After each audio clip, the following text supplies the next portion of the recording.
Bunaqasini aniq ko'chadan sotib ola olmaysiz. Atigi 5 daqiqada 3 tagina mahsulotdan juda mazali shokoladli muzqaymoq tayyorlaymiz. Birinchi bo'lib 150 gram shokoladni suv bug'i yoki mikroto'lqinli pech yordamida eritib olamiz. Endi muzqaymoqimiz uchun yaxshi 33% muzda slivka kerak bo'ladi. Men sifatli Kallex brendini mazali slivkasini ishlataman. Muzqaymoq uchun aynan 33% slivka bo'lishi kerak. Shunda yog'liligi ham, mazasi ham ko'ngildagidek chiqadi. 500 gram qaymoqni mikser yordamida yaxshilab ko'pirtiramiz.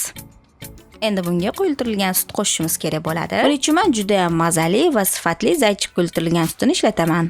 150 gram quyultirilgan sut bilan eritib olingan shokoladni qo'shib, hammasi birlashguncha yaxshilab aralashtiramiz. Diametri 24 cm lik qolip chetlariga pishiriq qog'ozi qo'yib, ichiga mana shunaqa tayyor sotiladigan vaflini joylashtiramiz. Ketidan qaymoqli massani qo'yib, ustidan yana bitta vafli bilan yopsak, shu bilan muzqaymoqimiz tayyor. Shu holatda muzqaymoqimizni muzlatgichda 3-4 soat qotirib olamiz.